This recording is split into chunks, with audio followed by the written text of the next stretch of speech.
Ya sahabat RKN, kembali kita bertemu dalam acara Titik Temu yang kali ini akan membahas soal citra polisi di bulan Bayangkara.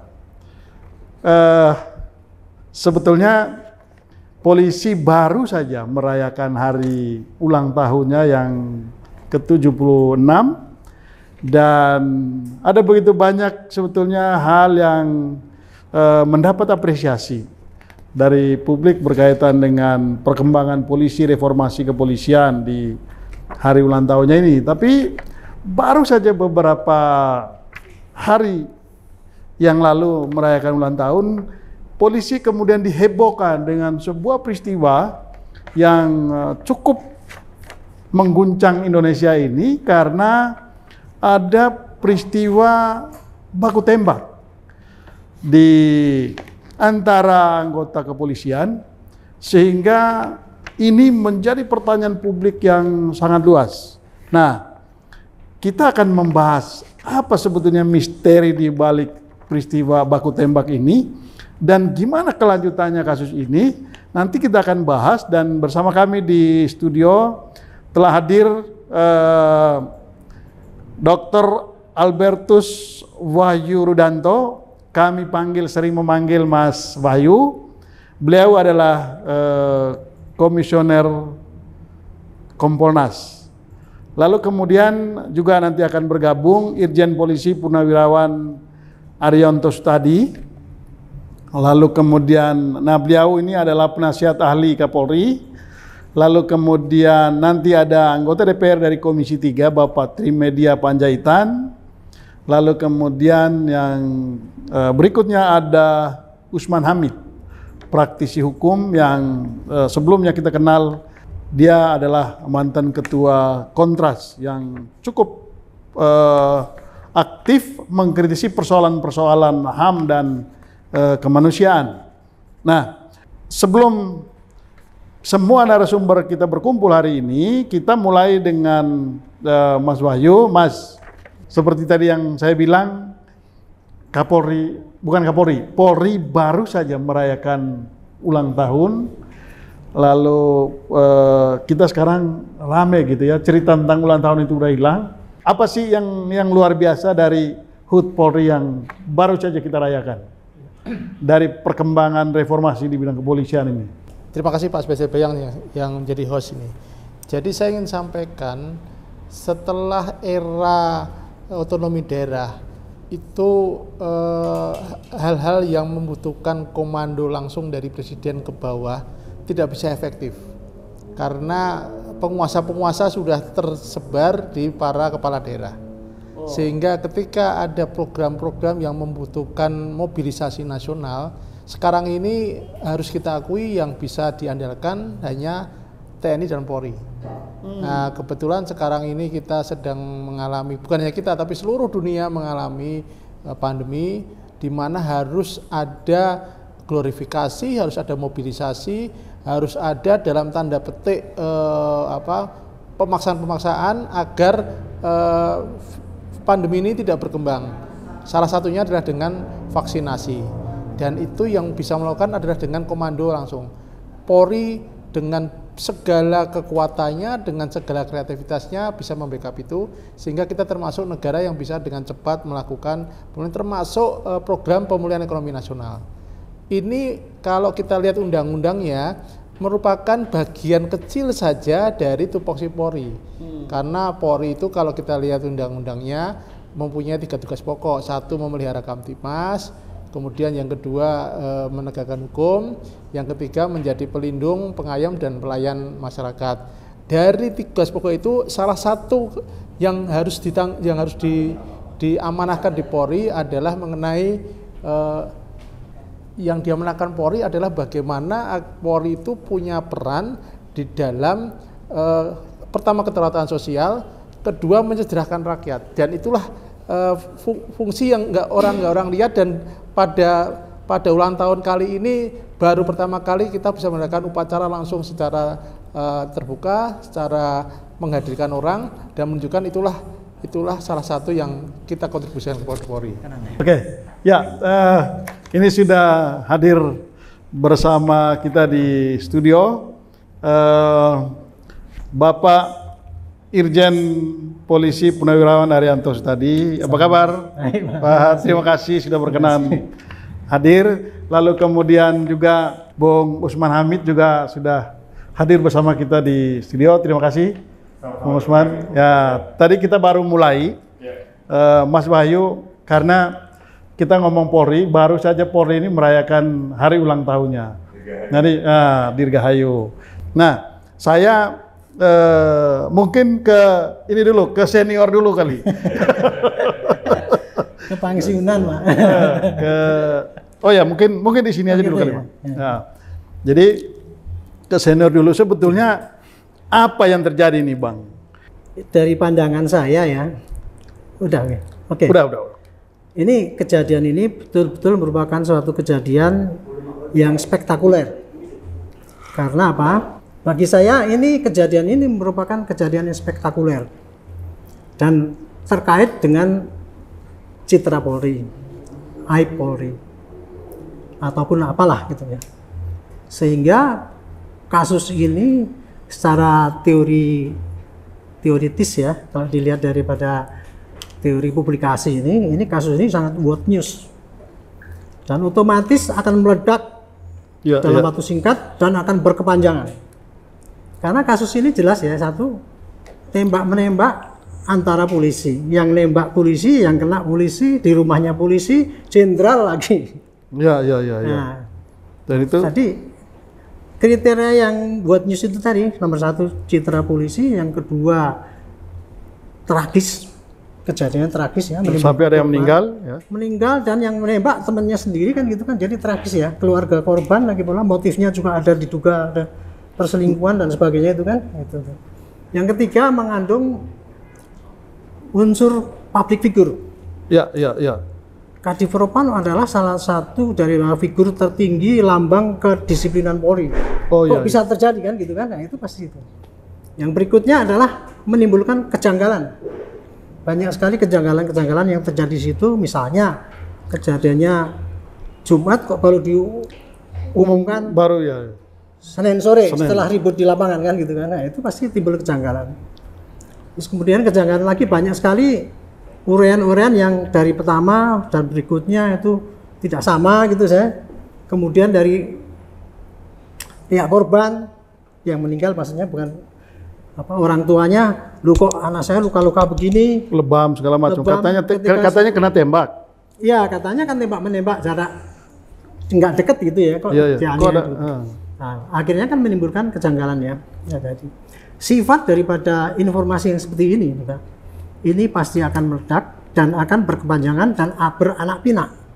Artinya gini, nanti dari sudut penembaknya sendiri latar belakangnya apa, dikupas sendiri itu, menimbulkan spekulasi, teori-teori macam-macam.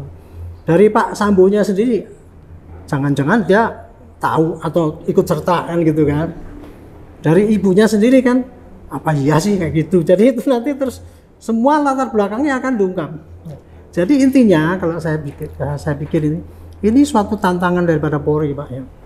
Karena mau tidak mau nanti hasilnya pun kayak apapun, ini akan terkait dengan aib Polri. Tinggal aibnya itu besar atau kecil gitu. Iya.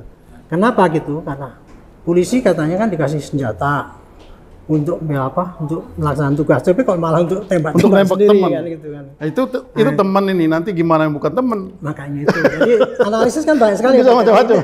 Intinya gitulah. Jadi menurut saya ini suatu musibah ya bagi Polri ya. Dan sekaligus melakukan tantangan daripada Kapolri untuk memberikan penjelasan yang sebenar-benarnya kasus yang terjadi ya, tanpa ditutup-tutupi. Inilah kejadiannya gitu. Masalah itu nanti kemudian menimbulkan, wah ini kok sampai gitu ya, usah terjadi ini, Pak. Saya kira ini terjadi dan itu bukan polisi secara umum loh ya. Ya. Individu yang terkait kan, dan itu pun apa? Kenapa kalau sampai mereka berbuat gitu? Juga kita nggak bisa katakan bahwa itu memang sifatnya kayak gitu. Kita lihat nanti motifnya dia berbuat begitu kenapa gitu ya. Nah makanya itulah ini menjadikan tantangan Polri untuk bisa membuktikan bahwa memang selama ini Polri tidak semuanya kayak gitu loh. Bukan suatu skenario daripada institusi Polri untuk berbuat itu ataupun menutup-nutupi hal-hal yang aib itu tadi. Oh, gitu. Saya kira Oke. gitu, Pak. Jadi Iya. Oke, saya ke ini dulu, Bang Usman dulu. Bang Usman melihat ini seperti apa ini? Oke, sebenarnya nggak berbeda jauh dengan Pak Arianto tadi. Apa kabar Pak? Udah lama ya? Udah ya lama sekali. Ya memang kalau dilihat dari sudut pandang luar ya, kalau saya mengukur dari beberapa ukuran misalnya, apakah penyelidikan terhadap peristiwa kematian ini dilakukan secara segera? Tampaknya enggak itu. Kalau dilihat dari pengumuman baru Senin tadi disampaikan oleh Pak Riansus tadi. Yang kedua, apakah ia bersifat efektif dan menyeluruh dalam soal pengumpulan bukti? Banyak itu yang hilang. Maksudnya banyak yang berjanggal, ya, termasuk CCTV lingkungan RT, bahkan Pak RT-nya sampai tersinggung kan? Iya, Pak RT-nya untung Mayor Jenderal itu Purnawirawan, bekas polisi juga. Gitu. Mestinya kalau mau diambil, mau disita kan, ya ada disaksikan RT lah. Dan lagi pula kita sering lah menangani perkara-perkara ini, CCTV itu nggak perlu diambil dekodernya diganti gitu kan, cukup diambil filenya saja. Disknya saja, di copy dan dibawa. Kalau sama dekodernya semuanya itu, nah ini ada hal ini maksudnya ini kurang rapi nih atau gimana? Nah yang ketiga adalah dari segi independensi. Nah ini tim ini sekilas memang cukup meyakinkan karena dipimpin oleh pejabat Polri tertinggi nomor 2 lah, gitu ya, Wakapolri. Tetapi apakah memang nantinya akan benar-benar independen itu sangat diuji dari temuan-temuannya. Dan ini yang terakhir yang saya kira bisa menjadi ukuran apakah kasus ini bisa dibongkar sejujur-jujurnya gitu. Belum lagi pertanyaan tentang keberadaan petugas polisi yang diduga sebagai pelaku penembaknya. Itu kan sampai hari ini belum jelas statusnya itu. Kalaupun dikatakan saksi dan kalaupun dia tidak, gimana ya, kalaupun ia misalnya melakukan pembelaan diri, kenapa peluru yang beredar misalnya banyak sekali, dan apakah jumlah peluru yang begitu banyak diletuskan berkali-kali tidak mengundang reaksi warga, tidak ada warga yang berdatangan, itu banyak kejanggalan. Jadi ini ujian berat nih buat Polri nih, apalagi nih perkaranya sudah begitu menarik perhatian masyarakat, media massa gitu. Ya, ini nggak bisa ditutup-tutupi. Kalau ditutup-tutupi malah merugikan kelembagaan kepolisian secara keseluruhan. Iya. Ini memang PR berat. Berat. Perkaranya mudah, tetapi karena ada tadi Pak Arianto bilang terjadi di rumah jenderal gitu kan. Belum tentu juga kan. Ini kan masih spekulasi. Jadi ya ada banyak teori. Ada banyak ya. Teori yang banyak beredar kan. Korban ini menyerang secara seksual gitu ya. Nah biasanya dalam soal kekerasan seksual itu ada relasi kuasa. Pelaku pelecehan seksualnya biasanya punya kekuasaan yang lebih tinggi. Dalam segi itu, nah itu kayaknya meragukan begitu ya. Lalu kemudian CCTV lingkungan itu tidak ada, sementara di sisi lain Pak Kadif Propam dikabarkan tidak ada di lokasi, ya, sedang VCR itu. Sementara ajudannya ada di rumah. Kenapa seorang Kadif Propam pergi tanpa ajudan, misalnya gitu. Jadi ada pertanyaan-pertanyaan yang sebenarnya sederhana pertanyaan itu, buat masyarakat awam pun, penyidik biasa pun dalam 1-2 pekan rasanya bisa membongkar ini kalau bukti-buktinya itu tidak dihilangkan gitu. Oke, jadi kita sepakat bahwa kasus ini nggak ada pilihan bagi Polri, harus membongkar. Betul. Secara terang benderang. Oke, saya kembali ke Mas Bayu dulu. Ini sebagai Kompolnas. Mas, Kompolnas ini kan masuk dalam tim independen yang ikut menginvestigasi kasus ini. Boleh nggak kasih bocoran? Kira-kira sudah sejauh mana nih? Soalnya publik semua menunggu nih simpang siur informasi yang ada di masyarakat. Ya, terima kasih Pak Sebastian, Pak Sebastian dan Pak Artilasu tadi. Jadi saya ingin cerita awal dulu. Kompolnas itu sudah dapat informasi hari Minggu. Hari Minggu sudah tahu. Dapat informasi ada pengiriman jenazah. Nah, kejadiannya hari Jumat. Tapi kami tidak tahu jalan ceritanya. Nah, mulai diskusi internal kita. Kemudian Minggu malam. Nah, sumber informasi ini dari mana? Informasi resmi atau informasi tidak resmi? Tidak resmi. Oh, tidak resmi. Ceritanya, ini kan polisi ini kan temunya banyak kan. Oh, cerita-cerita lah. Ini ada kejadian begini-begini. Nah, lalu kami mencoba konfirmasi ke sumber resmi belum bisa. Kemudian hari Minggu malam itu keluar di medsos di detik.com, kemudian dikutip di banyak media.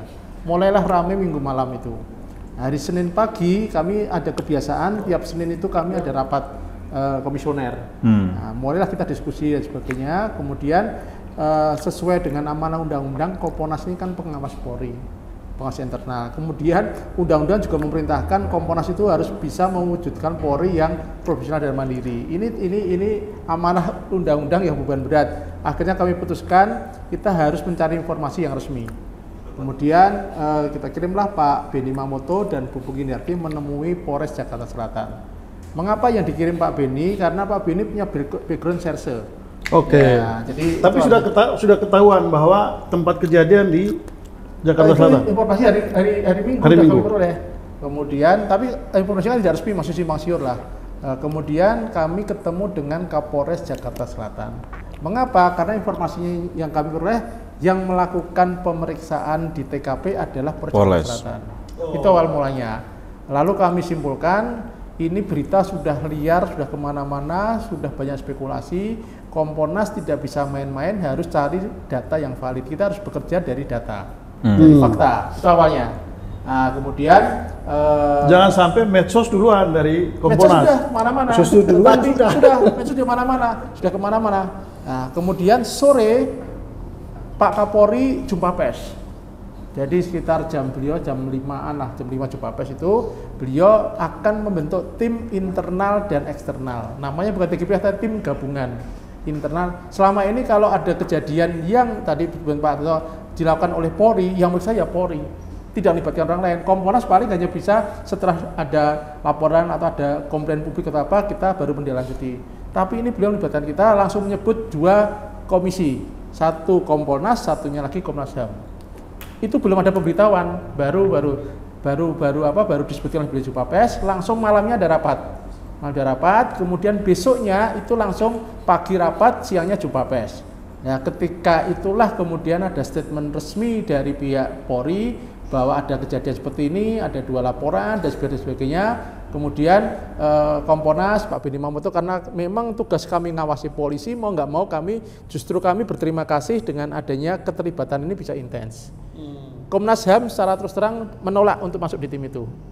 Nah, saya kira kita harus menghargai apa yang menjadi kebijakan Komnas HAM karena tupoksinya memang beda dengan Kompolnas. Kalau Kompolnas sampai menolak agak aneh karena tugasnya memang harus melekat. Tetapi kalau Komnas HAM menolak masih saya kira sangat rasional sesuai dengan tupoksinya dan Komnas HAM akan melakukan dengan SOP mereka sehingga jam pembanding. Nah, itulah kemudian kami lakukan pendalaman, kemudian akhirnya kami betul ada kejanggalan itu masuk data ke kami bukan hanya dari akademisi, dari netizen, dari senior Polri, banyak juga yang masuk ke tempat kita kejanggalan itu. Itu semua menjadi bagian dari yang kami analisis dan kami diskusikan untuk kami klarifikasi. Karena posisi Kompolnas sekarang itu mengawasi mendampingi, mengawasi dan kemudian kita mencek apa yang dilakukan oleh Polri karena kewenangan penyidikan ada di Polri. Tapi setelah ketemu dengan Polres Jakarta Selatan, apa yang dihasilkan? Informasi dari Polres Jakarta Selatan mengatakan ada kejadian seperti yang disampaikan oleh Karopenmas, sehingga Kapolres Jakarta Selatan hanya mengulang apa yang sudah hasil jumpa pers, karena jumpa pers itu mungkin statement official statement disampaikan. Kita kan nggak bisa menilai itu saja. Karena tadi betul ada kejanggalan itu masuk ke kita, ada kejanggalan soal CCTV, ada kejanggalan soal lebam, ada kejanggalan soal mengapa baru hari Senin diumumkan dan macam-macam. Tapi informasi kejanggalan itu pada saat ketemu dengan Polres atau setelah? Kalau sebelum ketemu Polres itu kan bisa cross check ke Polresnya. Ketika kita cross check dari pihak Polres menyatakan kewenangan memberikan keterangan ada pada pimpinan. Sehingga memang Polres yang menyampaikan, tetapi ada informasi di Polres yang persis sama disampaikan Polres ketika di jumpa pers bahwa tidak ada barang bukti, yang itu yang menjadi aneh bagi kami. Aneh karena sehingga karena Pak Beni reserse, kami diskusi juga di Komponas itu ada juga yang mantan polisi, ada juga pengamat, ada juga aktivis LSM seperti Bu Puki, minta kita harus cek data, kemudian kita harus ke TKP. Nah ini belum dilakukan karena mencari waktu yang tepat, karena kami nanti juga akan ke Jambi, kami juga akan ke cek TKP, tetapi Selasa ya Pak? Apa? Jambi.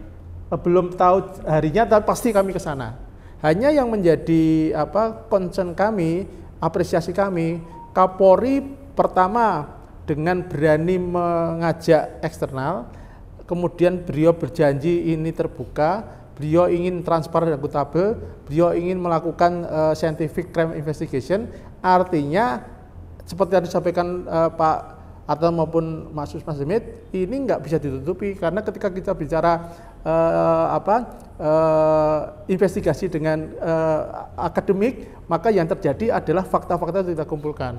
Nah ini yang sekarang dilakukan Komponas. Tentu Komponas Pak sekarang pada posisi karena ikut masuk menjadi tim, kita akan mengawal ini.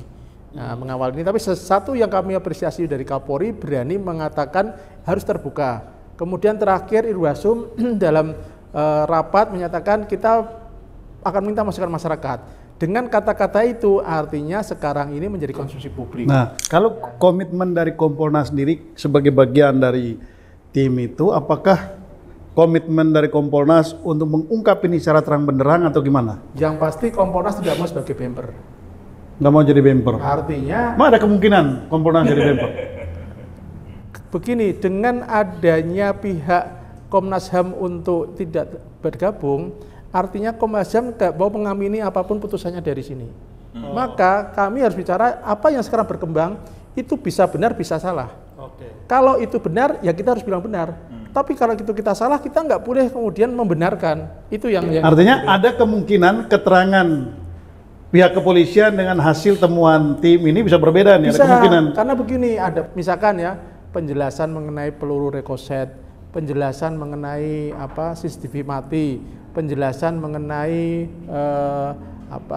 Kadipropam tidak berada di tempat, tes PCR itu kan masuk ke kami hal janggal, tapi ini kan analisa banyak orang. Misalkan saja ini contoh, yang namanya pejabat itu nggak ada kalau PCR datang ke klinik, petugasnya operatornya yang datang. Itu misalkan seperti itulah. Tetapi bisa saja karena kejadian tertentu dia buru-buru ke klinik. Ini kan kita nggak tahu. Tapi ini harus kita konfirmasi kan. Kemudian misalkan lebamnya karena apa? Kita kan bukan ahli forensik kesehatan, bukan ahli forensik kepolisian, maka harus mendatangkan ahli. Ini lebam karena disiksa atau karena jatuh, karena apa? Nanti forensik. Nah, Kompolnas tugasnya mengawali. Jadi ada begitu banyak kejanggalan, tapi nanti apa-apa saja kejanggalannya, Mas Wahyu sudah menyinggung ada beberapa hal yang aneh. Nah, tapi sekarang saya minta Mas atau Bang Arianto untuk jelaskan dari pengamatan Abang atau yang Abang telusuri, apa saja sih cerita aneh di balik tragedi ini atau kasus ini? Ya. Saya kebetulan mengikuti kasus ini ya, kemudian saya datakan itu ada kira-kira 10 poin kejanggalan. Oh 10, banyak ya? Wah dan itu mesti dijawab semuanya. Ya, ini mestinya kejanggalan itu harusnya diterangkan oleh Polri nanti. Ya, contohnya ya, kejanggalan yang pertama kali yang muncul adalah keterlambatan publikasi. Kejadiannya Jumat, kok baru diuraikan Senin sore. Oh, jadi ada delay di situ ya? Iya, kenapa di delay? Itu kan menimbulkan kejanggalan, orang publik akan tahu. Dan ini baru dipublikasi setelah di medsos rame gitu kan. Itu satu kejanggalan. Yang kedua, dari korban sendiri yang itu orang tua daripada Bribda J itu ya, yang meninggal itu kan ketika sana menyampaikan kejanggalan. Satu, kenapa kok saya ketika jenazah datang nggak boleh ngelihat? Dilarang gitu kan, nggak boleh ngelihat. Setelah dipaksa-paksa baru boleh dilihat. Itu kejanggalan yang kedua. Terus kemudian kejanggalan yang ketiga, kenapa kok penjelasannya berubah-ubah? Dulu saya waktu pertama kali rombongan polisi datang ke sini memberitahu begini, belakangan kok begini lagi, kok beda katanya gitu. Oh, ini masih keluarga? Keluarga yang ini dari keluarga yang itu sendiri kejanggalannya dimunculkan itu tadi satu yang kenapa nggak boleh melihat ke itu jenazah. Kemudian kenapa itunya berbeda-beda penjelasannya. Ketiga, katanya itu kasusnya tembak-tembak gitu kan, dan tidak jarak dekat. Kok anak saya kan luka-lukanya bekas dianiaya, ada bekas sayatan, ada bekas tembakan, ada bekas yang ini luka di mata dan sebagainya, jarinya putus gitu. Ketiga ya tuh, yang ketiga atau keempat ya. Kejanggalan berikutnya. Ini yang kelima udah Bang. Ya kelima ya. Ini anak saya dibilang nembak 7 kali nggak kena. Padahal anak saya itu sniper. Itu katanya bapaknya. 7 kali nembak kok nggak ada satu yang kena kan, gitu. Menurut penjelasan Karopenmas kan dia nembak 7 kali gitu, kemudian dibalas 5 kali gitu kan. Kalah jago lah. Ya, terus kemudian ini masih dari pihak korban ya, yang mengatakan itu. Maksudnya korban orang tua dari orang tua. Ya. Terus itu saya tanya ya itu, kok CCTV nggak ada katanya tuh. Masa rumahnya seorang perwira tinggi nggak ada CCTV-nya di kamar itu gitu. Dia mempertanyakan itu. Kejanggalan berikutnya katanya CCTV-nya rusak seminggu sebelumnya, kemudian ada yang bilang diganti, ada yang bilang kena petir. Ada jadi itu kejanggalan yang terkait dengan CCTV sendiri kan gitu kan. Kemudian kejanggalan berikutnya ini dari umum ya, bukan dari itu. Itu masuk benar sih itu yang nembak Barada pakai pistol. Barada itu kan prajurit. Levelnya kalau di lingkungan TNI itu prajurit itu harusnya senjata organiknya adalah senapan panjang. Laras panjang ya. Itu kok senjata pendek gitu. Glock lagi gitu. Terus ada lagi, saya lupa lagi Pak. Ada berapa itu kejanggalan-kejanggalan itu. Itulah yang menimbulkan spekulasi teori-teori macam-macam Pak gitu. Nah, kejanggalan lagi gini. Kenapa kok sampai anak saya kan sudah 2 tahun kerja di situ, kok dibilang mau melecehkan sama itu, menodong majikannya, kan mana mungkin, nah gitu kan. Jadi itu mana menimbulkan pertanyaan. Jadi terus kemudian kejanggalan berikutnya, cerita yang disampaikan itu kok nggak masuk akal gitu loh. Gitu, secara nggak rasional diterima itu. Itu kan kejanggalan yang Abang temukan dari cerita yang berseliweran. Ya. Sebagai mantan polisi, senior di situ, cerita-cerita kejanggalan itu menurut Abang ini betul janggal atau gimana?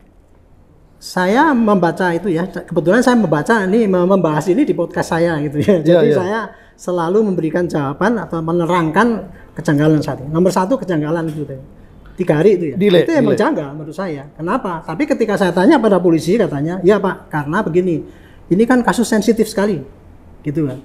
Ketika itu meledak, maka berpikir-pikirlah ini kan ibu ini juga trauma, kan bikin laporan dia karena kan mau itu kan yang mau dilecehkan itu bikin trauma, sehingga kita mempersiapkan keterangan-keterangan yang lengkap sehingga baru akan berikan keterangan pada masyarakat gitu. Dia alasannya gitu. Saya tanya juga loh, kenapa? Tahu nggak ini kasus ini pasti akan meledak walaupun ditutup-tutupin. Ya tapi itulah waktu itu kan harinya hari Sabtu Minggu itulah kan, jadi diperkirakan nggak akan mencuat gitu. Tapi yang terjadi kan mencuatnya justru YouTube dari Jambi yang mempertanyakan.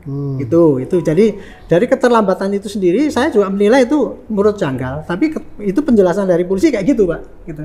Tapi kejanggalan yang keterlambatan ini dinilai oleh masyarakat pasti polisi ngada-ada itu. Kalau soal tadi supaya dia bisa bikin rekayasa nanti baru ngomong apa adanya. Itu kira-kira itu yang terjadi Pak. Nah, kalau tadi soal tembak itu, ada luka lebam. Ya, luka lebam. Ya kan? Katanya tembak menembak. Ya, tembak menembak. Itu gimana? Yang satu kena, yang satu enggak. Padahal tembak jarak dekat itu gimana? Jadi itu janggal kan, atau? Ya itu kalau saya sih ya tidak begitu janggal. Cuman gini, kalau masalah tembak menembak itu, kenapa ini menembak 7 kali nggak kena?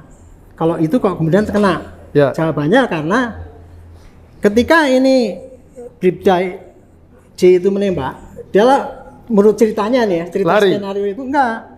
Dia keluar kaget, kemudian spontan dia panik gitu. Sehingga dia dor gitu. Dia posisinya di bawah.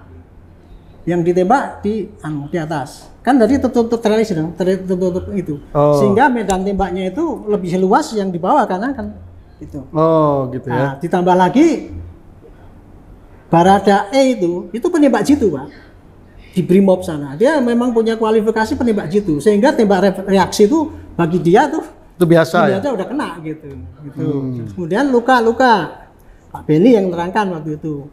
Jadi bilang putus kan gitu. Enggak, saya lihat di fotonya masih ada katanya gitu. Itu kan Pak. Jadi jawabannya kayak gitu. Terus kemudian luka sayat gitu kan, luka bekas senjata tajam.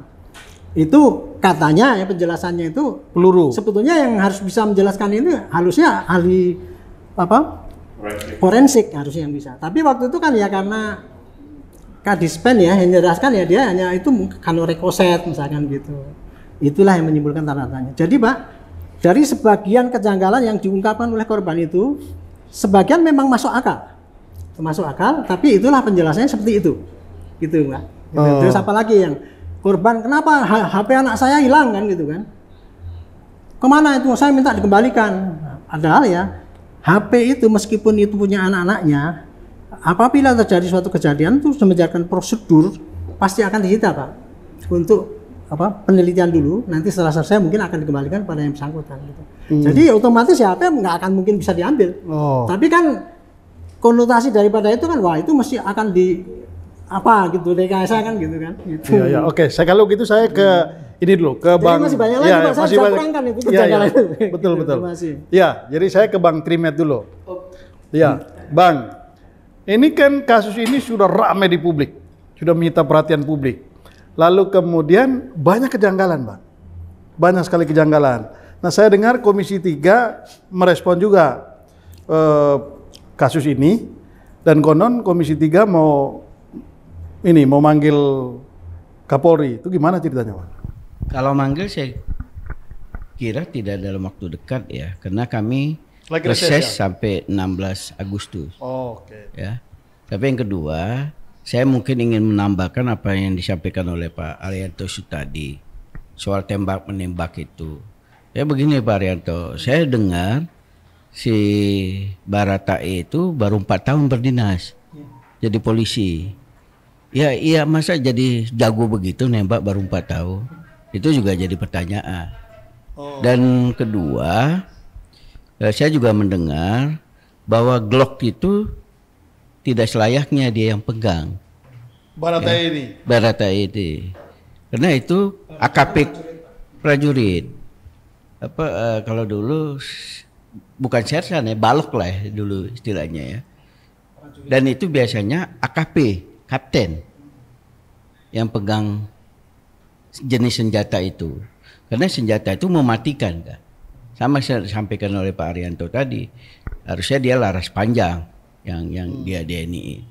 Nah kemudian olah TKP-nya, kalau dikatakan tembak menembak itu kan sampai sekarang ini 1 minggu 8 hari ya, karena peristiwanya hari Jumat. Ya. Kita tidak pernah, paling tidak pers boleh masuk, ada nggak bekas tembak-tembakan itu, ya di sekitar rumahnya, ya di dinding atau di tangga, darah kan nggak pernah ada. Kita yang orang hukum kelihatannya ya akal sehat kita dibalikkan gitu loh. Nah itu kan harusnya ada. Nggak mungkin dong orang tembak-tembakan nggak ada bekasnya, bekas darahnya. Ya kaca pecah atau apa, itu kan nggak pernah dilihat kan. Nah yang kemudian saya nggak menghitung sampai 10, tapi bagi saya kejanggalan-kejanggalan itu yang paling konyol konferensi persnya Karopenmas yang pertama itu, ya itu paling konyol tuh. Dia nggak siap, dia ini. Kemudian kedua agak diperbaiki oleh Kapolres Jakarta Selatan. Walaupun aneh, Pak Arianto, saya tahun 91 sudah jadi pengacara Pak Arianto, ya. Nggak pernah tuh saya melihat ada konferensi pers barang bukti nggak ditunjukkan, ya. Itu nggak ditunjukkan barang buktinya. Itu selongsongnya seperti apa, jenis senjatanya seperti apa. Nah, saya kasihan juga lihat Kapolres Jakarta Selatan itu, karena beliau menyampaikan bahwa dia telepon oleh Pak Ferdi Sambo. Apakah dia mengikuti skenario yang dibangun? Ya, itu hal seperti itu. Belum lagi kita bicara otopsi. Ya Kapolres Jakarta Selatan itu pada saat konferensi pers, mungkin hari Selasa dia konferensi pers ya, dia pegang kertas. Ya kita nggak tahu kertas apa itu Pak Usman kan? Apakah kertas apa ringkasan otopsi atau kertas apa gitu loh. Biasanya kan diberikan kesempatan karena itu konferensi pers, wartawan close up ya. Hasil itu. Ini kan enggak. Dan saya juga agak surprise ya, wartawan nggak minta di close up. Ya. Itu jadi ya sama ininya. Nah, pada saat itu saya sebenarnya langsung mengusulkan 3 hal. Ya, saya WA beliau, Pak Kapolri, pertama bentuk tim. Ya. Melibatkan bahkan bagi saya bukan hanya Kompolnas. Karena Pak Benny Mamoto sekarang sudah mulai jarang tampil saya lihat. Tadinya dia, sekarang mulai tampil karena agak berantakan juga, ya. Pak Benny Mamoto, begitu Pak Mahfud keras, ya kelihatannya mulai agak berbalik ya. Di Instagramnya Pak Mahfud itu keras. Saya juga beberapa kali talkshow dengan Pak Benny Mamoto menanyakan itu. Nah, belum lagi kalau kita bicara soal ini bintang 2 loh ketua RT-nya. Ya, Pak Seno pernah Pak Polda di kampung saya lagi di Sumut. Kalau di rumah saja katanya hilang, rusak, itu udah lagu lama lah. Tapi ini lebih dari itu. Yang di komplek juga diganti. Dan Pak Seno itu menyampaikan kelihatannya dari propam. Jadi saya kembali lagi kepada itu, saya sampaikan kepada Pak Kapolri, satu itu, kedua berkas ditarik ke Mabes. Karena ini sudah isu nasional, ya. Nah, yang ketiga Pak Sambo dinonaktifkan, dinonjobkan supaya tidak ada ewu pakewu di antara penyidik itu, karena apapun kan anak buahnya pasti kita nggak tahu di ruangan itu ada berapa. Saya juga agak surprise. Saya baru ketemu kalau itu cerita benar ada rumah singgah pulang dari luar kota, PCR, tunggu di situ, itu luar biasa. Bagi saya mubazir sekali. Rumah dinas untuk tempat singgah orang PCR saja. Saya sepanjang pengetahuan saya polisi nggak tertib-tertib amat seperti itu. Keluar kota PCR ya. Saya banyak kenal parti-parti yang masih aktif sekarang ini nggak tertib-tertib seperti itu gitu loh. Nah, itu yang saya usulkan, tapi kelihatannya yang ini mudah-mudahan aja kita berharap dari tim khusus ini. Kalau saya pribadi berharap dari tim khusus. Walaupun saya menyayangkan Komnas HAM kenapa keluar membentuk sendiri. Padahal kalau di situ Komnas HAM tak bisa tahu. Nah, sekarang ini Komnas tim ini mulai dari mana?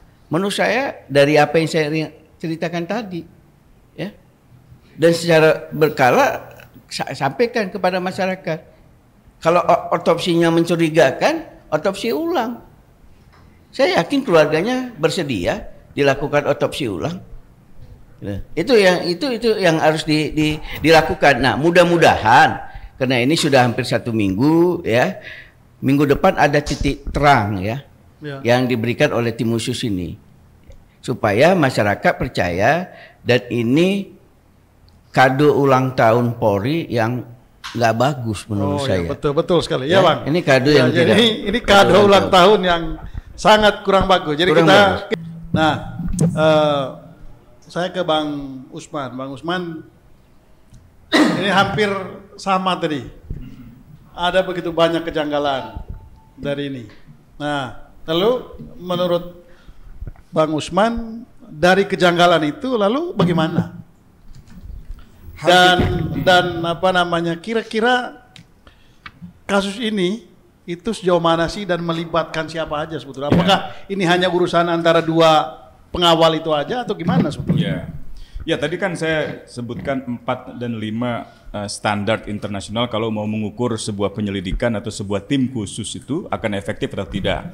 Pertama, harus segera. Nah, ini tidak segera dalam kasus ini kan terlambat. Delay, Yang kedua, dia harus efektif dan menyeluruh dalam pengumpulan bukti. Banyak bukti yang belum terkumpul dengan alibi diganti, rusak, hilang, musnah dan seterusnya. Yang ketiga adalah independen. Nah, ini tadi ada usaha untuk melibatkan Komnas HAM, menurut saya itu bagus. Meskipun Komnas HAM kalau menjadi bagian dari tim ini kurang tepat, karena Komnas HAM kan posisinya sebagai lembaga negara yang gitu. independen Independen, gitu ya. ya. Memang akan ada baiknya kalau Komnas HAM di dalam sehingga lebih tahu apa yang terjadi di dalam. Tetapi dalam banyak pengalaman, usaha untuk melakukan investigasi yang mandiri dari Komnas HAM juga tetap bermanfaat. Dia tidak harus menjelaskan siapa sesungguhnya pelakunya, tetapi bagaimana proses penyelidikan itu berlangsung. Jadi bukan mencari siapa ini sebenarnya, lalu misalnya sidik jari atau olah sidik kaki gitu. Itu bukan tugasnya Komnas HAM. Tapi apakah itu dilakukan? Apakah itu ada hasilnya? Dan apakah hasilnya akurat oleh ahli yang independen? Itu Komnas HAM bisa mengambil peran seperti itu. Termasuk juga CCTV atau tadi Pak Ariantos tadi misalnya menjelaskan telepon genggam tentu bisa saja diambil oleh kepolisian. Nah, Komnas HAM bisa memeriksa apakah keluarga diberitahu bahwa barang-barang pribadinya disimpan untuk sementara demi keperluan proses hukum. Kalau tidak ada, itu hal-hal yang bisa dipersoalkan oleh Komnas HAM gitu. Jadi Komnas HAM bukan penyidik yang bertugas mencari tahu siapa pelaku yang sesungguhnya, itu tugas kepolisian dalam konteks hukum acara pidana. Tetapi apakah proses-prosesnya berjalan dengan benar atau menyimpang atau ada yang disalahgunakan, itu bisa diambil oleh Komnas HAM. Nah, sebuah tim gabungan yang ideal bukan hanya melibatkan antar instansi di dalam pemerintahan atau dalam negara, tapi juga melibatkan unsur masyarakat. Tadi Pak Wahyu menjelaskan Mbak Pungki Indarti dianggap representasi dari LSM. Itu juga sulit karena Pak Pungki statusnya bukan lagi unsur masyarakat, ia adalah bagian dari kelembagaan Kompolnas. Nah, Kompolnas sendiri punya peran yang berbeda dan bisa mengambil perannya lebih optimal. Sekali lagi, bukan untuk mencari tahu siapa pelakunya, melainkan sesuai dengan tugas-tugas Kompolnas, melaporkan kepada Menko Polhukam dan menjadi bahan pertimbangan yang sangat penting untuk Kapolri misalnya. Nah, gitu. Kalau melihat komposisi di dalam tim pencari fakta ini, itu kan ada beberapa petinggi Polri. Ya, Dengan petinggi begitu, Bung Usman yakin nggak? Saya ragu kalau hanya Investigasi internal kepolisian saja gitu ya. Kecuali memang ini skala pertanggungjawabannya bisa direduksi pada peristiwa yang bisa dianggap bukan urusan kelembagaan kepolisian lah gitu ya. Dan itu yang membuat saya cukup yakin di awal, Pak Gatot, oke lah, Wakapolri, pangkatnya lebih tinggi dari Kadif Propam, tidak ada iwuh pakai wuh gitu kan. Tetapi lagi-lagi kita berkali-kali mengalami pengalaman ketika kepolisian melakukan penyidikan terhadap anggota kepolisian sendiri untuk kasus-kasus yang kontroversial, itu belum tentu menghasilkan fakta yang utuh, yang lengkap gitu. Nah, ini hanya akan dijawab oleh waktu nanti oleh tim khusus ini. Ya. Kalau ada tim unsur masyarakatnya akan lebih baik ya. Unsur masyarakat, betul-betul unsur masyarakat. Saya ingat Pak Mahfud ketika membentuk tim gabungan pencari fakta untuk pembunuhan pendeta di Papua, di Intan Jaya, Kompolnas dilibatkan, LPSK dilibatkan, tapi PGI dari unsur masyarakat juga dilibatkan. Dan saya mengikuti perkembangan dinamika di dalam tim, perdebatan di dalam tim, dan pertentangan untuk mengambil satu kesimpulan apakah pelakunya adalah anggota TNI atau tidak misalnya gitu. Itu suatu dinamika yang sering terjadi di dalam banyak kasus yang melibatkan aparat atau pejabat negara gitu. Nah, jadi ini mau mengusulkan dari tim yang ada ini bisa ditambahkan harus unsur masyarakat. Harus. Meskipun masuknya agak terlambat. Tidak apa-apa. Lebih baik terlambat daripada tidak sama sekali. Itu juga untuk kredibilitas kepolisian, untuk memastikan bahwa proses penyelidikan dan penyidikan ini akan berjalan secara kredibel. Mungkin unsur masyarakat tidak perlu ikut dalam proses penyidikan. Penyidikan tentu tugas-tugas para penyidiknya yang mungkin lebih tepat kepolisian. Tapi unsur masyarakat di sana bisa menjadi semacam mata dan telinga dari masyarakat untuk memastikan apakah proses penyelidikan dan penyidikan di dalam kepolisian itu berjalan baik, berjalan tanpa ada ewuh pakai wuh tadi gitu ya. Itu saya kira sangat penting. Dan saya ingin menggarisbawahi usulan Pak Trimedia tadi tentang penonaktifan Kadif Propam. Itu pekan lalu saya juga usulkan itu agar proses hukumnya bisa lebih objektif, dan menurut saya itu juga baik buat Pak Kadif Propam sendiri gitu ya, sehingga tidak merasa harus katakanlah memberi klarifikasi atau memberikan pembelaan diri. Cukup mempersilahkan saja prosesnya bisa berjalan dengan maksimal di dalam kasus ini gitu. Oke, saya ke Mas Wahyu dulu. Mas, itu kan ada sekian banyak kejanggalan. Ya. Apakah tim yang dibentuk ini yakin bisa mengungkap ini? Begitu. Dan apakah kalau tim ini tidak bisa mengungkap ini, apakah bisa membendung media sosial yang jauh lebih canggih hari ini? Kompolnas sekarang kan posisinya mengawal. Mengawal. Ya, mengawal. Mengawal itu artinya kalau tidak benar ya kita harus bilang tidak benar. Nah, kemudian arahan dari ketua Pak Mahfud sudah tegas. Jadi ini menyangkut kredibilitas institusi, baik itu Polri maupun Kompolnas. Komnas HAM sudah secara tegas mengatakan ada di luar pagar, tetapi akan melakukan proses sesuai SOP-nya. Sebagai pembanding, oke. Artinya nanti kemudian Kapolri secara tegas menyebutkan kita ingin melakukan scientific crime investigation. Artinya investigasi itu bukan katanya-katanya tapi ada fakta. Kemudian beliau menegaskan juga ada harapan transparansi dan akuntabilitas dikedepankan.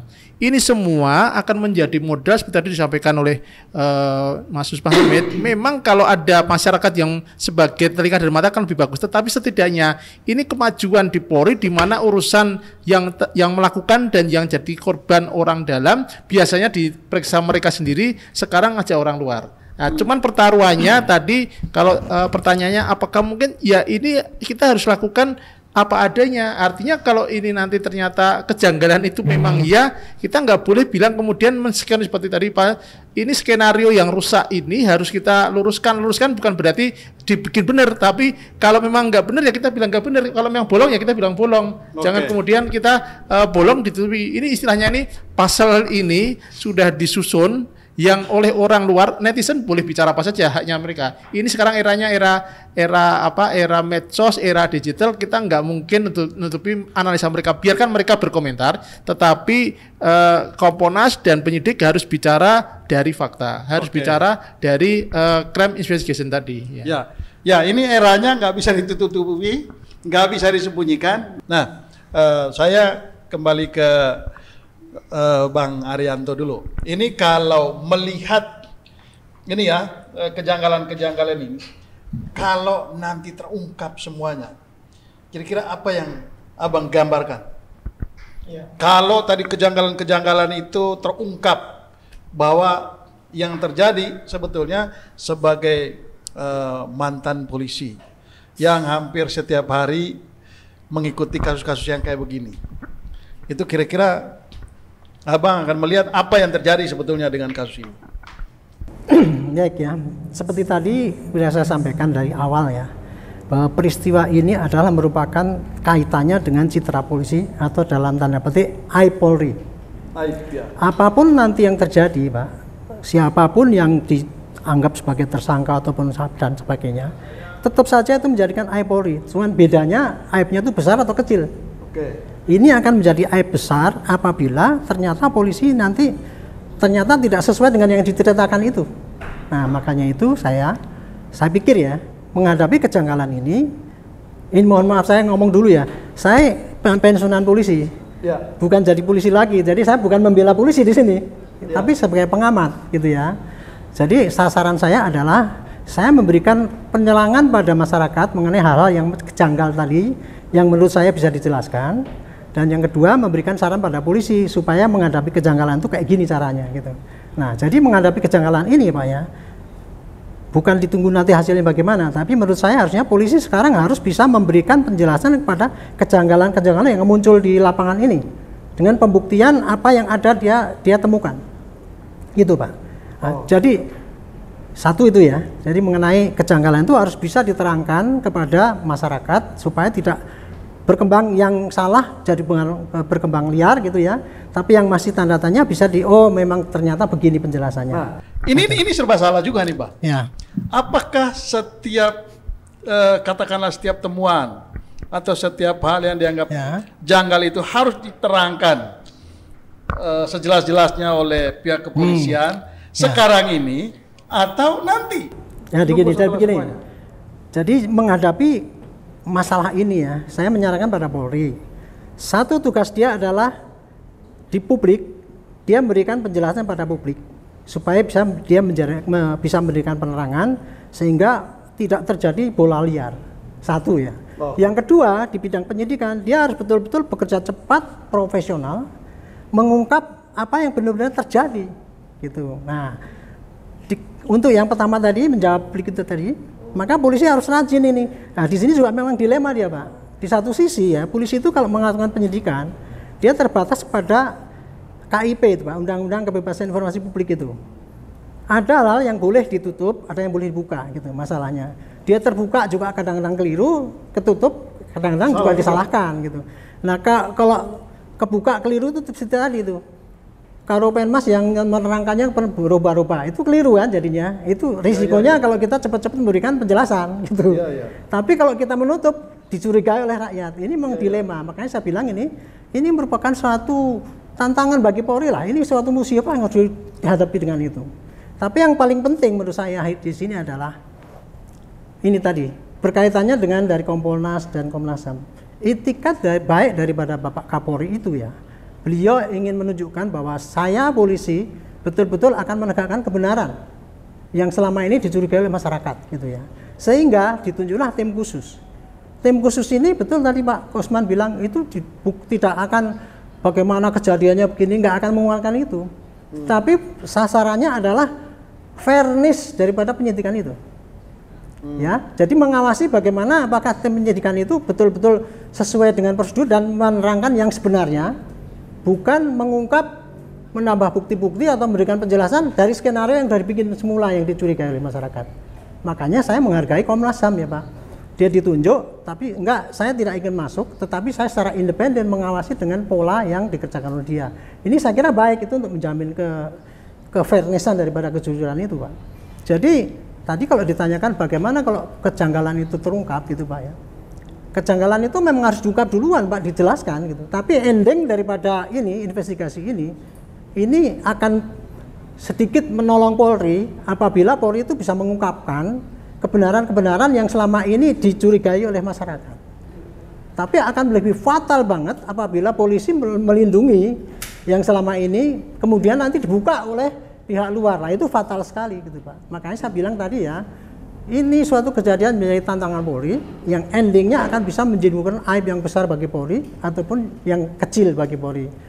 Besar apabila Polri ternyata menutupi dan kemudian dibuka dari luar, tapi akan lebih kecil apabila polisi bertanggung jawab dan bisa mengungkap dengan cepat. Oh ginilah kejadiannya gitu. Oke. Saya kira itu Pak. Sebentar ya. Ya, saya ke Bang Trimet dulu.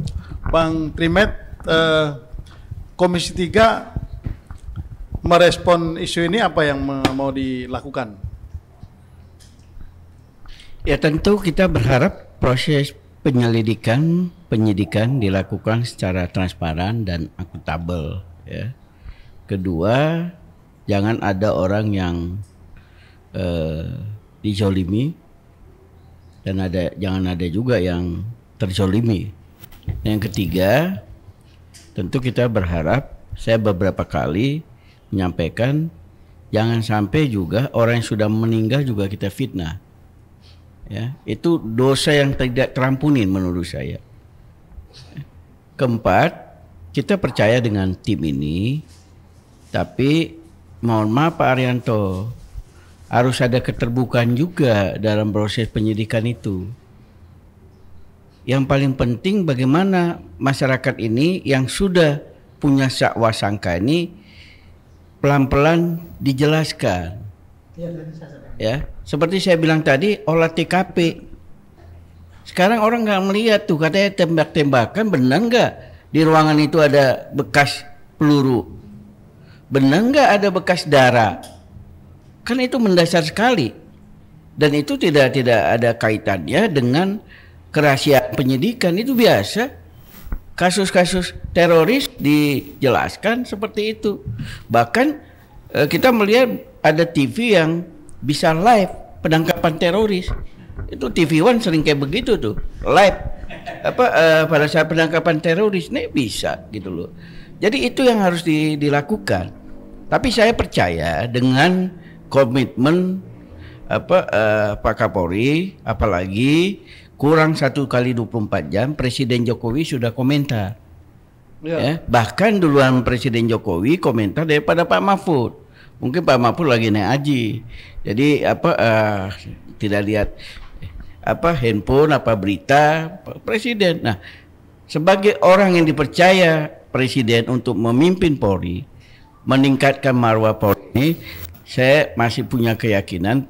Saya yakin bahwa Kapolri akan mengungkap secara benar. Dan juga kita harapkan kasus ini juga jangan terlalu lama. Mudah-mudahan minggu depan ada tanda-tanda baik. Tapi perlu juga yang dilakukan, kan disampaikan oleh Pak Agung sebagai ketua tim dalam konferensi persnya malam itu, bahwa akan ada pendalaman. Yang didalamin apa aja. Nah itu kan harus dijelaskan. Supaya terutama orang yang berlatar belakang hukum bisa mengikutinya, benar nggak nih arahnya. Apa sama dengan skenario sebelumnya yang ingin dilakukan itu yang perlu kita tunggu. Karena kalau apa yang dilakukan oleh Polres itu menurut saya sudah agak kurang masuk akal semua. Tapi sebaiknya tim ini Bang Trimet, apakah setiap tahapan proses investigasi mereka itu disampaikan ke publik atau menunggu semuanya selesai? Enggak, tidak usah sampai seluruh proses tahapan. Kan yang paling dipertanyakan oleh masyarakat kan olah TKP. Sampai sekarang ya olah TKP tertutup. Oh, belum ada informasi yang clear. Iya, bahkan wartawan mau mendekat ada yang diteror. Handphonenya diambil, suruh dihapus ininya. Bahkan tadi malam saya membaca online sudah makin ketat di sekitar lokasi, ya. Itu pertanyaan yang harus dijawab. Kemudian apa yang disampaikan oleh ketua RT? Kok dekoder diambil? Dekoder itu kan bisa melihat siapa yang masuk ke rumah itu dari luar. Nah, mobil siapa yang masuk ke rumah itu dari luar. Nah, kelihatan sekali yang melakukan itu ahli sekali. Sehingga mana titik-titik yang krusial itu berusaha diselesaikan dalam tanda petik, ya. Sehingga jejak-jejak kejahatan itu seminimal mungkin dikurangi. Tapi saya yakin dalam kasus ini, kalau kata Pak Usman, Tuhan nggak tidur. Oh, ya. Tuhan nggak tidur. Ya. Jadi itu. Saya yakin itu Tuhan nggak tidur. Ya, kita break kebenaran dulu. akan diungkapkan dalam kasus ini. Oke, Bang. Kita sudah ada di penghujung diskusi, nggak terasa ini 1,5 jam. Gitu, seperti kita baru ngobrol 1/2 jam nih. Ya. Nah, dari sekian ini tadi Bang Haryanto kan mengatakan bahwa ini kasus ini bisa mencoreng wajah Polri. Nah, apa yang mesti dilakukan oleh Polri? Selain tadi sudah membentuk tim investigasi segala macam untuk memulihkan kepercayaan masyarakat terhadap institusi ini. Kalau dalam pandangan saya bongkar segera. Lalu siapapun pelakunya segera ditahan. Tapi juga segera dihadapkan ke pengadilan supaya pelaku juga tidak mendapatkan semacam judgment dari publik secara berlebihan. Kalau kita lihat media sosial ini kan luar biasa spekulasinya gitu ya. Banyak analisis kepolisian yang dibantah oleh orang-orang biasa sebenarnya. Nah, kalau kepolisian tidak membongkar itu agak sangat sulit. Kredibilitas itu akan kembali. Termasuk rekomendasi-rekomendasi yang sifatnya perbaikan kelembagaan. Sebagai contoh, dulu saya ingat zaman Pak Haryanto tadi masih Kadif Binkum, itu kita pernah melakukan evaluasi di kepolisian bahwa petugas-petugas kepolisian itu tidak boleh sebenarnya dijadikan supir, ya, dijadikan hal-hal yang tugasnya tidak ada urusannya dengan kepolisian oleh para pejabat. Gitu. Ternyata masih berlangsung. Dalam kasus ini bukan hanya supir pejabat, tapi supir dari istri pejabat. Nah, itu hal-hal ke depan yang menurut saya harus diperbaiki lah gitu ya. Kalau benar ada kedekatan misalnya antara atau ada serangan seksual atau apapun lah yang sifatnya timbul karena ada dua hubungan itu saya kira harus dihindari ke depan, perbaikan kelembagaan. Juga soal forensik. Kalau bisa forensiknya melibatkan RSCM, melibatkan Universitas Indonesia gitu ya, supaya ahli forensik yang nanti akan dilibatkan, misalnya dalam olah TKP gitu, melihat sidik jari atau melihat sidik kaki atau melihat apapun lah, darah atau luka atau apapun, tembok yang rusak atau kaca yang rusak atau warga yang mendengar secara langsung di lokasi letusan tembakan itu. Nah kalau itu semua tidak ada, akhirnya spekulasi banyak berkembang, termasuk kemungkinan lokus deliktinya, tempat kejadiannya dianggap bukan di situ. Nah itu kalau sampai sejauh itu, wah saya kira itu akan merugikan kewibawaan kepolisian di mata masyarakat. Ya, gitu. Bang Mas Wahyu itu sama. Kira-kira apa yang mesti dilakukan? Saya kira Supaya pertama, citra polisi tidak tambah buruk. Pertama, jadi scientific crime investigation itu harus bukan hanya lip service. Artinya nanti kalau ada fakta yang sebenarnya harus berani diungkapkan. Kalau salah harus berani ngaku salah. Karena kejanggalan ini sudah menjadi drama yang sangat di mana-mana bikin cerita. Jadi pelurusan itu kalau memang ada upaya-upaya skenario, misalkan ada, harus bisa dibuka. Artinya polisi harus berani bicara bahwa memang ada yang salah dilakukan. Kalau memang salah, ya sehingga kami kan Komnas sekarang kan mengawal itu artinya bukan hanya sekedar kami ngamati, tapi tahap-tahap kita ikuti. Kemudian kalau yang nggak benar harus kita dan masyarakat harus diberi literasi publik itu menjadi penting. Kalau toh dianggap janggal, logikanya nggak masuk akal karena memang betul-betul janggal, ya katakan kalau memang itu keliru. Tapi kalau ada sesuatu yang memang penjelasannya misalkan kurang lengkap, kita jelaskan. Itu saya kira literasi publik ini menjadi penting karena Polri ini kan kemarin lagi bagus-bagusnya naik, keberhasilan mengenai vaksinasi, mengenai PNTO itu kan langsung anjlok, kan sangat dinamis sekali, sehingga jangan sampai ini menjadi intinya jangan gara-gara 1-2 orang institusi dikorbankan. Oke. Ya, saya kira institusi marwah institusi ini yang harus dijaga betul ya. Ya. Bang Arianto, polisi ini kan sebetulnya kemampuan untuk mengungkap kasus-kasus kayak begini ini kan sudah teruji. Menurut Abang yakin nggak ini bisa diungkap? Atau kasus kayak gini sebetulnya kecil bagi? Kalau saya sih ya bilang polisi pasti bisa mengungkap. Pasti bisa, Pak. Cuman yang diungkap itu kebenaran atau tidak, itu yang baru dipertanyakan. Dalam hal ini ya. Makanya itu sebagai penutup menurut saya gini. Apa yang harus dikerjakan polisi? Yang nomor 1 dia harus tahu kasus ini tidak bisa ditutupi, akan meledak terus dengan berbagai asumsi-asumsi. Maka tugas pokok polisi adalah yang pertama kali menjelaskan semua kejanggalan itu dengan teknik yang sehingga dia bisa memberikan jangan sampai yang liar itu terus berkembang tetapi masyarakat bisa paham. Tetapi itu juga memperhitungkan juga tadi itu keterbatasan, kita nggak boleh membuka apa adanya. Itu dilema yang dihadapi oleh Polri, itu sebagai tantangan pertama. Yang kedua, polisi harus betul-betul bisa membuktikan bahwa dia memang betul-betul jujur di dalam mengungkap kasus ini ya. Dia kan biasanya kan banyak teknik crime scene investigation dan sebagainya itu ya. Itu teknik, Pak. Tapi penerapannya itu akan berbahaya apabila itu diterapkan sesuai dengan skenario yang dibikin duluan. Nah, makanya itu sekarang harus yang dipertaruhkan oleh Polri adalah dia melakukan suatu investigasi yang betul-betul mengungkap suatu kebenaran yang terjadi berdasarkan fakta-fakta yang ada dan bukti-bukti yang dikumpulkan, dan kemudian satu pakai moral. Bahwa ini adalah bukan mempertahankan kebaikan atau keburukan Polri, tapi kita menunjukkan bahwa Polri memang masih mempunyai moral untuk mengungkap kebenaran. Hati nurani bahwa ini seperti tadi kalau Pak Primeja jangan sampai ada korban dikorbankan dan sebagainya. Tapi saya pikir ini kalau polisi bisa mengungkap kebenaran yang betul-betul terjadi, itu saya kira menjadi taruhan polisi bahwa memang dia itu memang masih patut untuk jadikan polisi sekarang ini gitu. Saya kira itu, Pak. Terima kasih. Bang Trimet, apa yang terjadi kalau apa yang dijelaskan oleh pihak kepolisian sekarang ini yang dinyatakan banyak kejanggalan berbeda dengan nanti hasil temuan dari tim yang dibentuk ini? Dan apa yang mesti dilakukan oleh Polri? Saya masih percaya komitmen dari Kapolri untuk mengungkap tuntas kasus ini. Itu yang pertama. Yang kedua, mudah-mudahan minggu depan sudah kita mendengar ada perkembangan yang baik. Karena baik ini gimana maksudnya? Ya ada misalnya ya siapa tersangka pembunuhan dari korban ini, Joshua Huta Barat ini.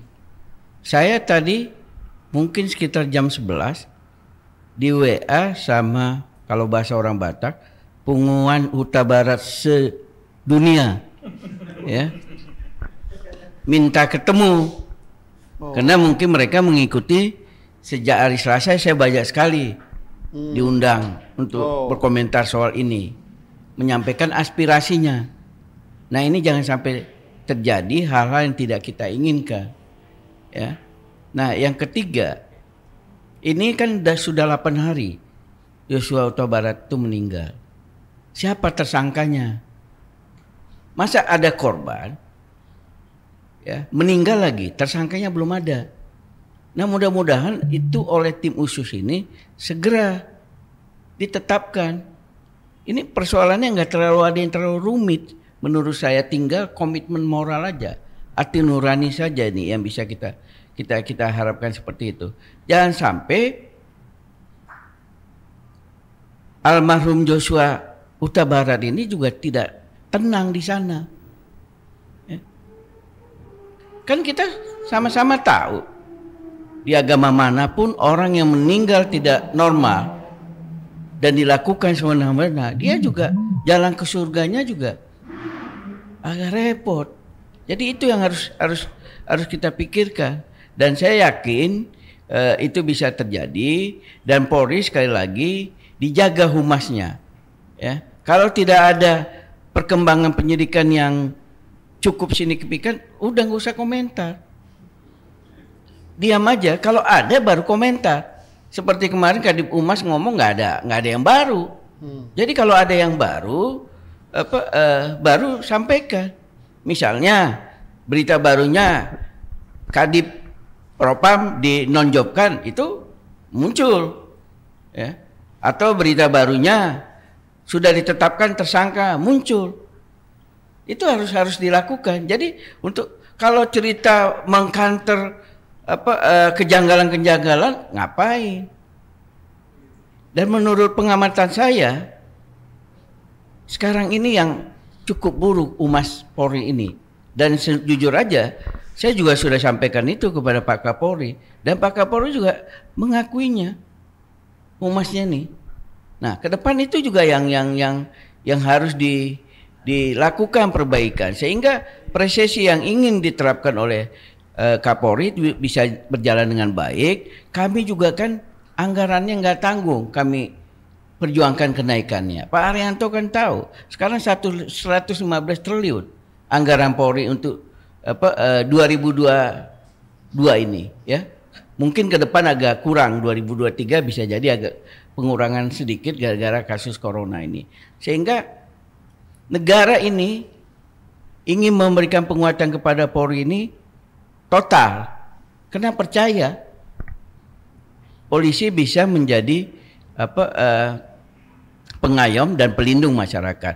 Apa yang perlu dilakukan oleh pihak Polri? Saya kira yang simpati itu yang dilakukan oleh Pak Rahmat, Kapolda Jambi. Dia datang, santun, mengecek kesehatannya. Jadi kegiatan-kegiatan yang humanis seperti itu yang harus dilakukan, ya. Bukan misalnya datang dari Jakarta bilang dalam tanda petik, kalau pengakuan orang tuanya dari Maruli Huta Barat ini mempreser keluarga, ikutinlah yang dilakukan oleh Kapolda Jambi itu, dan itu pasti pelan-pelan menenangkan keluarga. Itu yang perlu kita lakukan. Jadi bagi saya ini kado ulang tahun yang tidak baik bagi Polri, ya. Di tengah kemeriahan 1 Juli dirayakan di Semarang, bahkan rangkaiannya sampai 3 hari, ya. Kalau kasus ini tidak diungkap tuntas, akan mencoreng nama Polri. Tapi sampai dengan hari ini saya yakin komitmen dari Presiden, dari Kapolri, dan kita lihat statementnya Pak Mahfud juga sudah cukup keras. Kalau beliau sudah di Jakarta, akan lain lagi nih ceritanya kalau Pak Mahfud di Jakarta. Mungkin ada itu. 2 tambahan dari saya. Oke. Yang pertama itu menurut saya Polri perlu menelusuri siapa yang, kalau ada bukti yang hilang atau bukti yang dirusak, siapa yang melakukan itu dan ditindak. Yang kedua, berikanlah akses kepada jurnalis untuk juga keterbukaan Polri pada masyarakat. Mungkin itu aja 2 hal tambahan. Ya, terima kasih. Akhirnya selesai juga diskusi kita. Nggak ada kesimpulan, tapi yang pasti bahwa semua bersepakat bahwa kita beri kepercayaan kepada tim yang sudah dibentuk ini untuk melaksanakan pekerjaannya dengan secara profesional dan juga transparan, sehingga temuan mereka itu betul-betul menjawab misteri di balik kejadian ini, dan dengan demikian citra polisi bisa kembali pulih. Sampai jumpa lagi dalam acara diskusi titik temu minggu berikutnya. Sekian dan terima kasih.